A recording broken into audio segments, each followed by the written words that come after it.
Ladies and gentlemen, welcome to episode 11 and a half of the Mousetrap Podcast. I am Carter Thweet, joined as always by my co-host Isaac Hardy.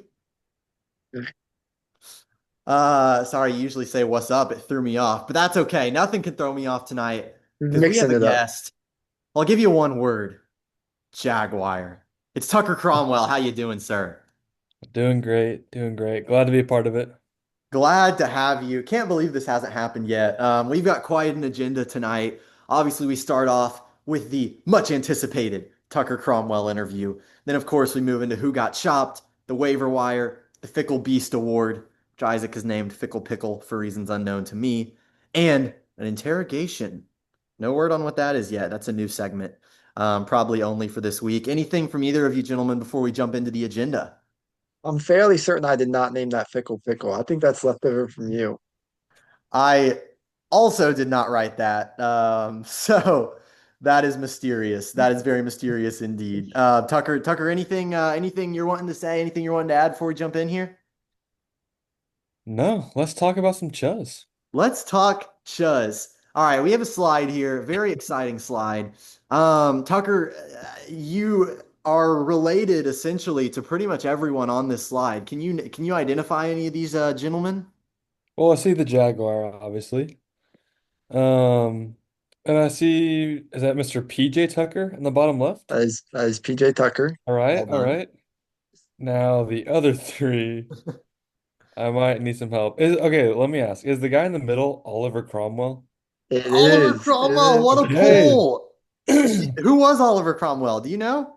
I actually don't know enough about him. I need to learn more because he's like kind of apparently like a semi-famous British guy, but I kind of think for like Hmm. controversial reasons. So Hmm. I don't know if I want to be It- in the picture. like I think he abolished like the British like king and queen. I think he like stopped it from being a monarchy for a little bit, and then it went back after his death. I think he kind of like took over with military force. Until you said for a little bit, I was like, I'm pretty sure they still have one. And I then could be tripping, but I think and then either of the other gentlemen ring any bells here?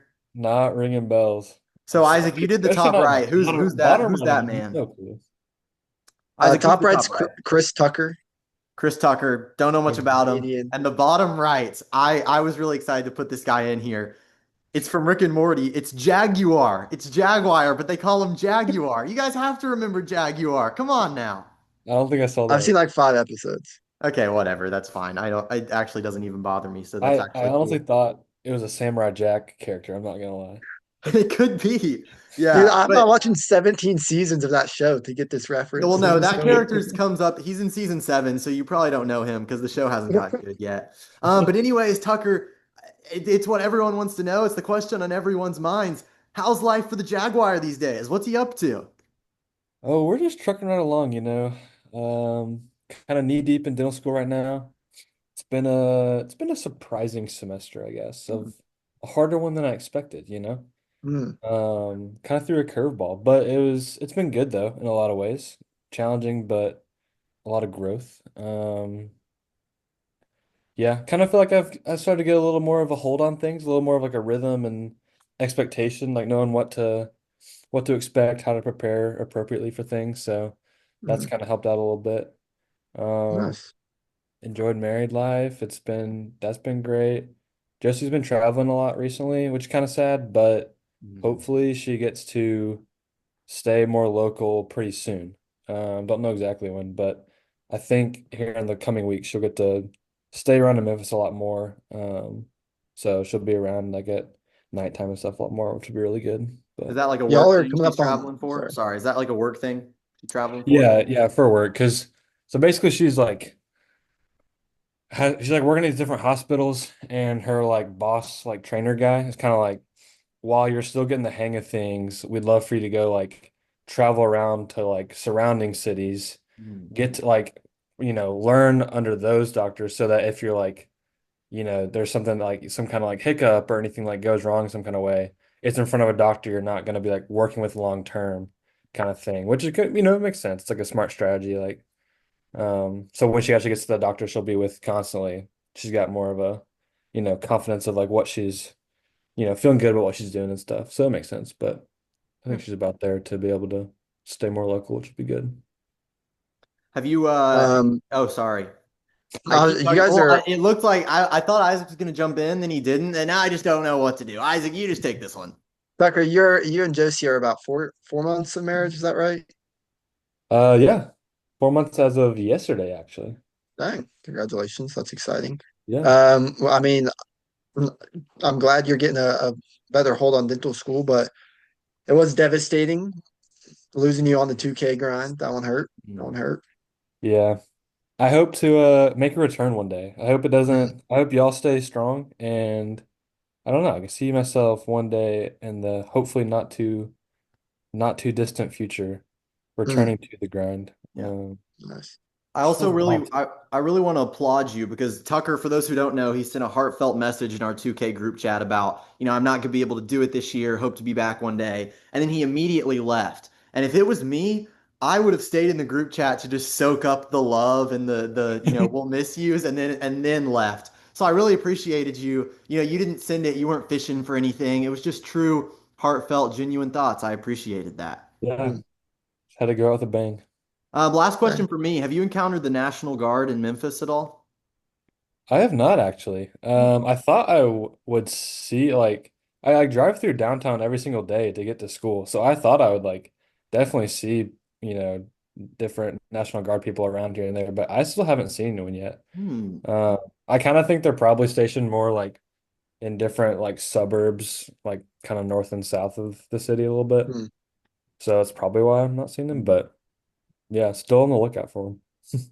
I can't wait to record that and then play it on THV11 tomorrow. Memphis resident speaks on National Guard. That's crazy. Isaac, any other questions for the Jag before we head off? Not a question. This is just a statement. So I looked up who is Oliver Cromwell. It says Oliver Cromwell is best known for leading Parliament to victory in the English Civil War, helping to overthrow the monarchy and executing King Charles I.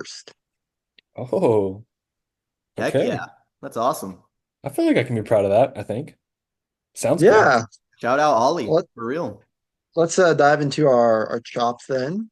Mm. And Yeah, our this was sad. This mm, was I'm sorry, I'm gonna need a minute. TJ was he was special. He was a commissioner and we insulted him all the time.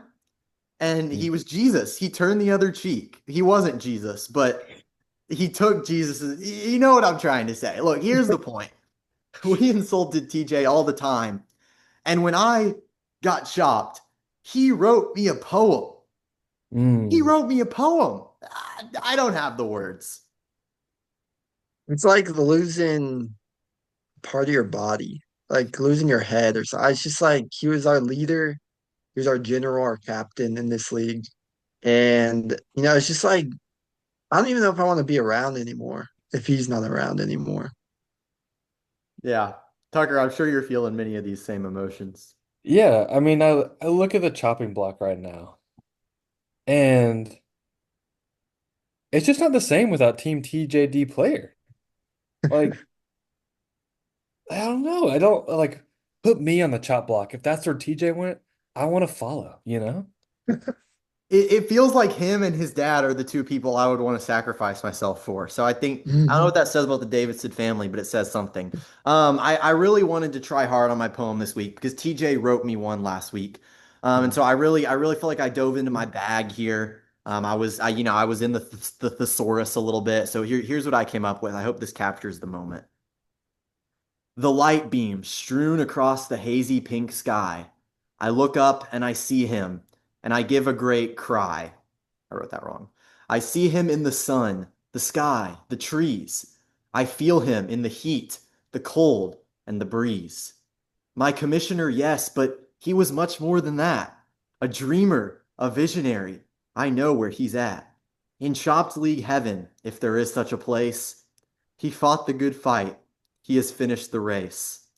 So while he may be gone like the light in a cave, we'll remember this gift he so willingly gave. The Chopped League, my new favorite football tradition. Goodbye, Trent Jennings. We'll continue the mission. Mm. Mm.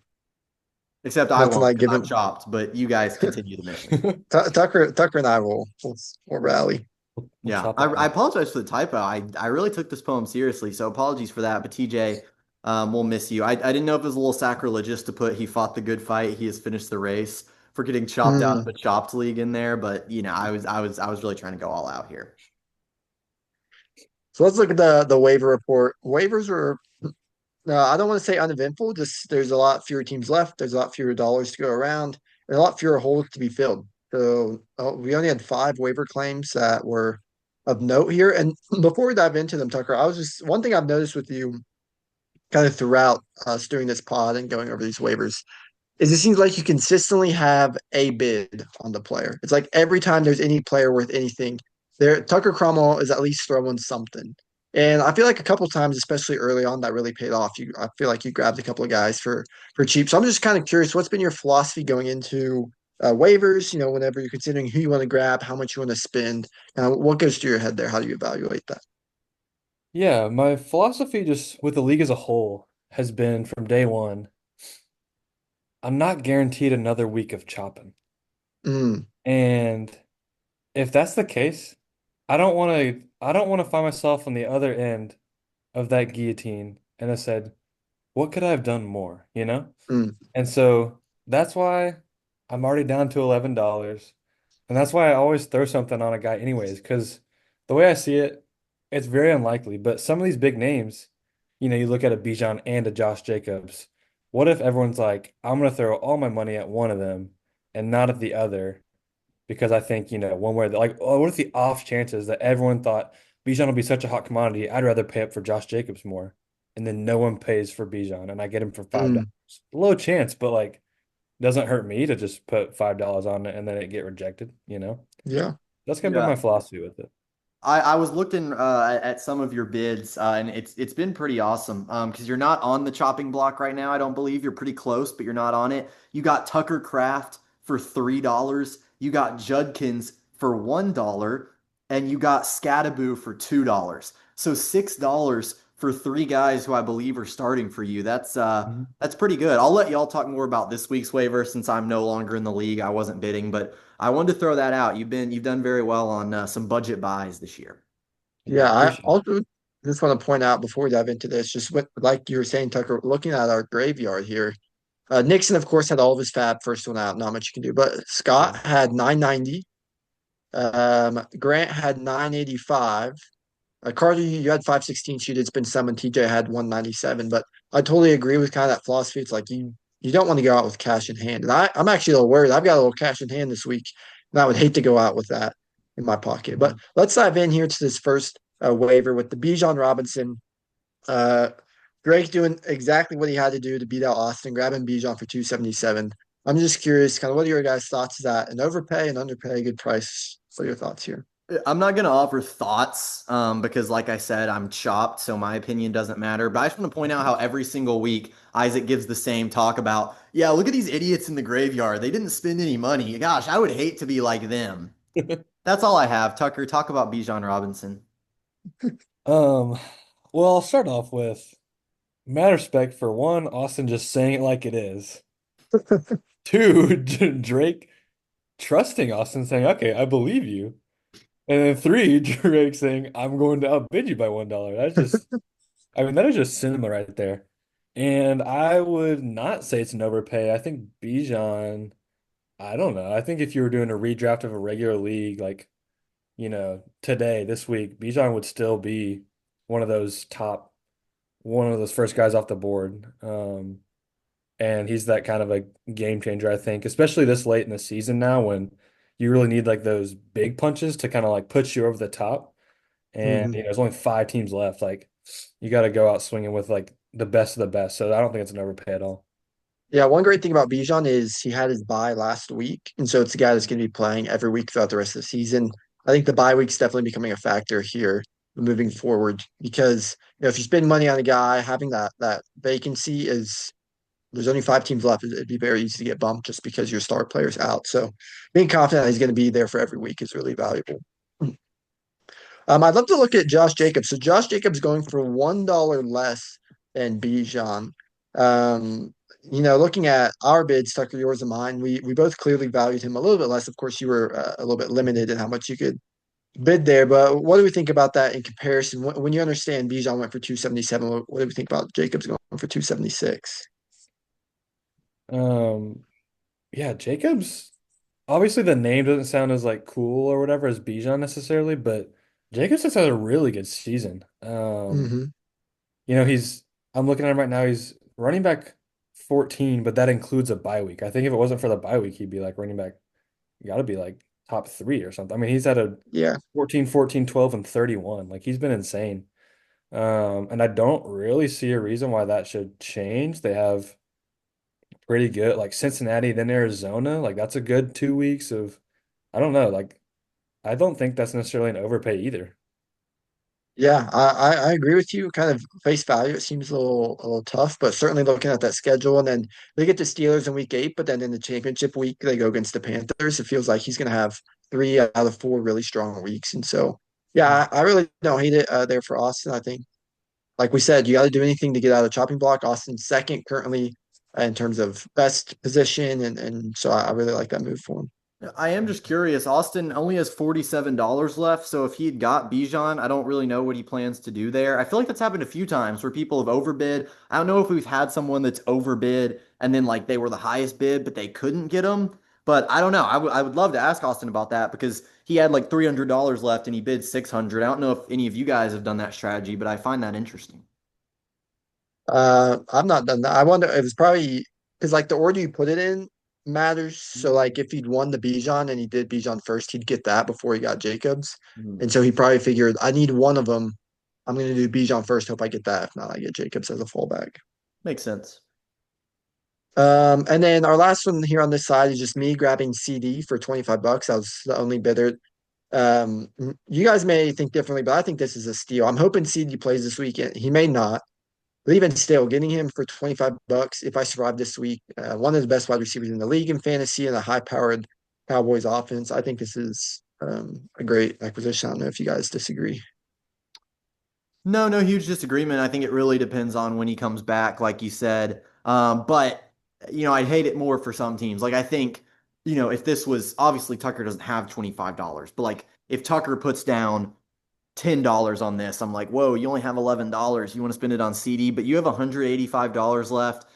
So I don't hate taking a flyer on him. This is a guy, assuming you make it to the last 2, 3 weeks, who could be really big. So I think this is definitely the best CD Lamb bid of the season. I will say that. Mhm. Yeah, I think it's a great pickup. And like you said, like, what if he's even, I haven't looked at it closely. Like, what if, I mean, it says questionable right now to play. So if he does play this week, 25 bucks for, I mean, playing with Dak, who's looked like he's been playing like MVP caliber football so far. I mean, Mhm. that could be just an absolute steal of a pickup. Yeah. Would be.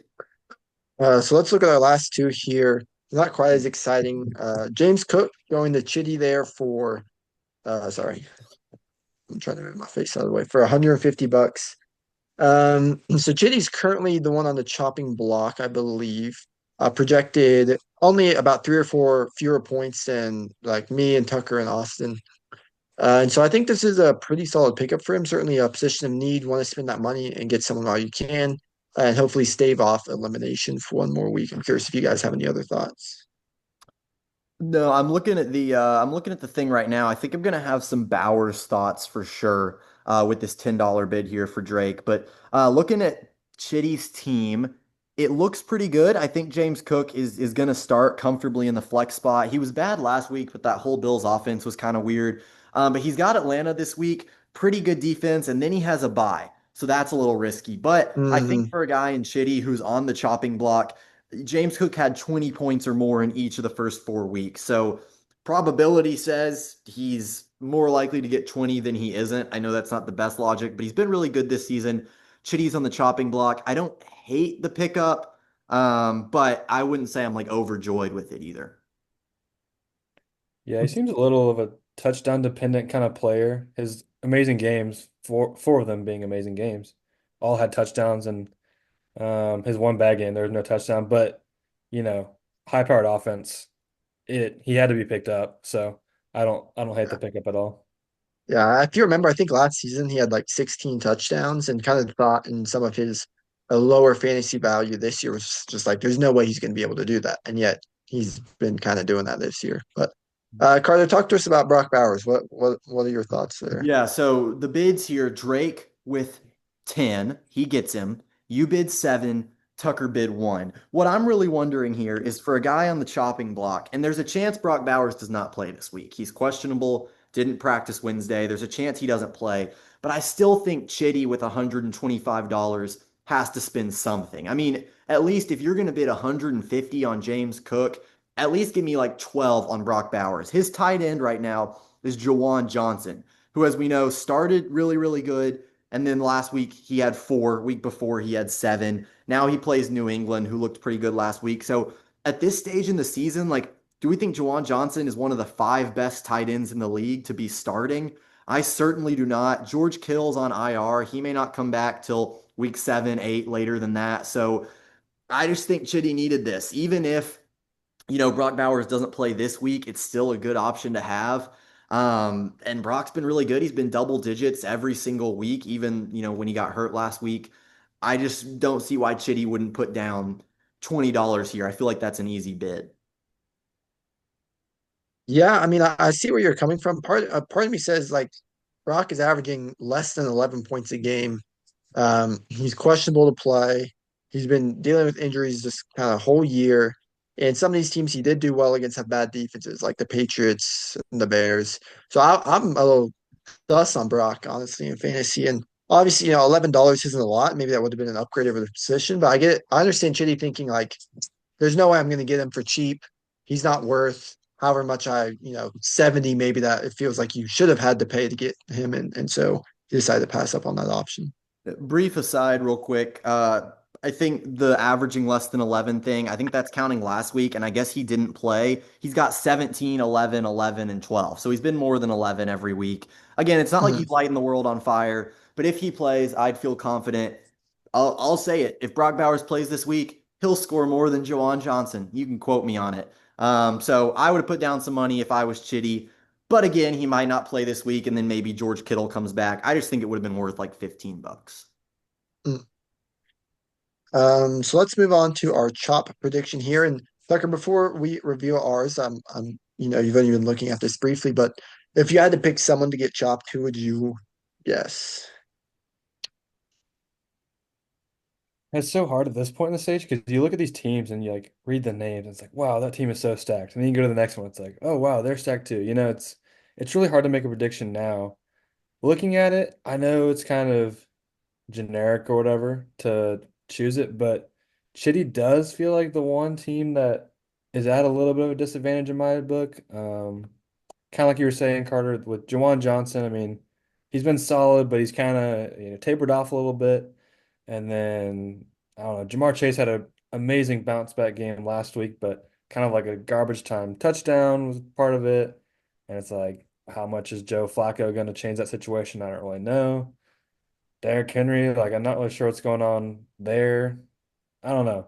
There's some question marks there of guys that we thought were going to be solid who haven't exactly delivered like we thought they would, and so who's to say it won't happen again this week? Yeah, I think you make some good arguments there. Henry's been bad, and I mean, obviously we know the Rams are a very good team. I don't love that. Yeah, I do not love the Bengals, Jamar going against the Packers. Joe Flacco is just going to be a sitting duck back there for Micah Parsons and whoever else. So don't love that. I went in a different direction, mostly because I thought this would be fun to predict. I am very excited to make this prediction. It thrills me to make this prediction. I'm picking Isaac. Not really for any real reason in particular. I just kind of want to. It's like I know they have been good. I know they've been good. And like Tucker, I really identify with you because every pick feels irrational at this point. Like you're looking for reasons and you're like, okay, well, his players are good. His players are good. Like, what am I supposed to do here? Um, but I don't know. I'm just a little bit skeptical of some of these guys. And again, they've been good this season. But I could just see George Pickens, right? Like Panthers run defense is awful. I could see this being a Javante game. Jalen Waddle, like, has been great. I know Tyreek's out, but sometimes that Dolphins offense is a little shaky. Kyron had a great game last week and then simultaneously lost them the game with the fumbles. And so I'm just kind of like, I don't know about that. And so again, I think Isaac's team is good. I think all the teams are good. but there's just some guys I don't really trust, and I don't think his quarterbacks are going to light the world on fire. Drake May and Jordan Love, they'll be solid, but I wouldn't say he has elite quarterbacks like a lot of other teams. So I don't feel great about it. I wouldn't put money on it, but if you're forcing me to pick a team, I'm going to go with Isaac. I will just say I get where you're coming from. My quarterbacks may not be great, but they play the Saints and the Bengals, which have to be two of the worst defenses of like the last 5 years. So It's a good point. It's a very good point. that's why I So picked them up. no, real quick, just know he's playing Denver, so I get it. But Justin Fields has been really good. No Justin Fields. He's playing Denver. I'm not going down on Justin Fields. Plus, you live in Denver now, so I get that. Tucker, I unfortunately went with you here. Again, it's a lot of tough guys to pick from, but I just look at like a Judkins versus Pittsburgh defense, a divisional matchup. I think this is a situation where the Brown it may be like a 13-7 game, and if he's not getting in the end zone, he's going to struggle to produce. Scadaboo going up against that Eagles defense, I think is a really tough matchup for him to draw. I think um, there's a lot of variability here, and some of these younger guys like Genty and even Jaden Daniels, who hasn't quite looked back up to form. I just think there's some fluctuation here, and unfortunately, I think you're going to be our chopped brother this week. Yeah, I wasn't gonna pick myself, but I think if I was being honest, I was probably also my own prediction in a way. Definitely a little scared by the rookies, won't lie.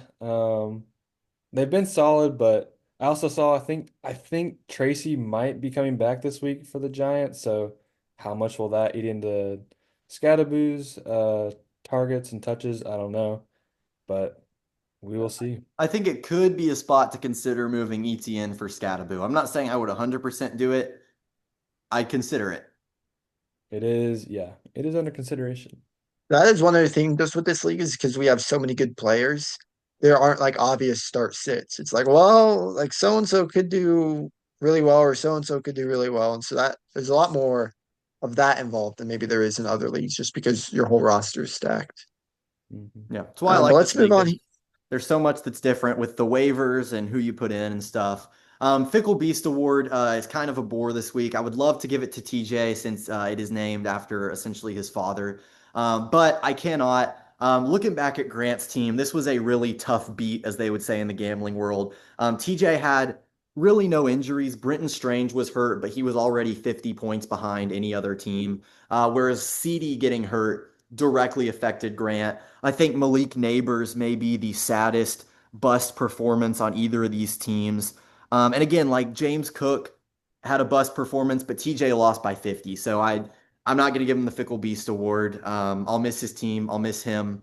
But Grant is still our ficklest beast. TJ got fried last week. It was tough to watch. Yeah, 151 was the next lowest score. He had 101. We're going to finish up with this, a fun little segment. If you can read this here, it says answer for your lies with 6 exclamation points. Isaac Tucker, who do you think is answering for their lies here? It's got to be one of you. Uh-oh, you're both nervous. You're both shaking. Okay, okay. We'll see. So here's a little message from our chat last week. Austin, so tactful. He says, I am putting $276 on Bijan. Okay, respect.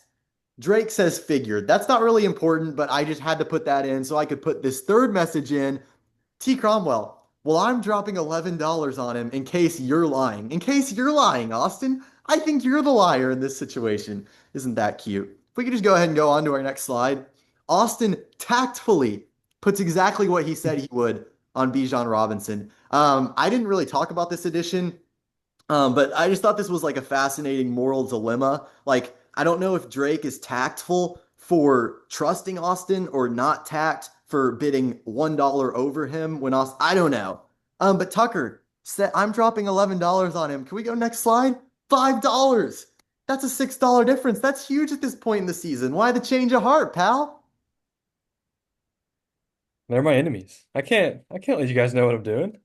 This is a game of deception. This is chopped league. This isn't if this was don't get me wrong, if this is Bella Cheeks. Nothing but pure honesty in the chat. But in the chopped league, anything goes. Yeah, you really pump faked him, taking that $11 bid down to five. That made waves in the league this week. Really devious tactics there for sure. Well, thank you all so much for watching the Mousetrap podcast. Isaac, I don't want to put you on the spot, but I know you always have a catchy question, a little quip for our viewers at the end. Anything before we go? No question. I'm just we're going to be diving back into basketball here soon, and wondering if you guys would be interested in sort of a week-to-week format for maybe like a basketball podcast once Chop gets finished up, or month to month. Kind of how often do you want content on that front? Yeah, we'll probably get one or two comments talking about that. Tucker, Yeah. any farewell message for our viewers? We loved having you on. Anything you would want to say to people before we go? Um, it's been an honor this season, just being part of all these leagues. What is it, four, three, four leagues, three leagues, I guess. It's been amazing. Um, from football to basketball to now chopped. Who knows? Maybe there's gonna be chopped basketball coming up soon. That would be I don't elite. know. That'd If be not, we should crazy. make That could it. be an idea. That could be an idea. That would be crazy. Yeah, Uh, you know, I've been loving it. Hope you guys are loving it. Glad to I'm be loving here. it. I'm loving it. And Tucker, before we go, I gotta ask just one more thing. If you're willing, I would love for the Jaguar to give us one final roar before we exit the podcast. Would you do it for us? Come on. I suppose I could give it one final roar to end this out. All right, you ready? I'm ready.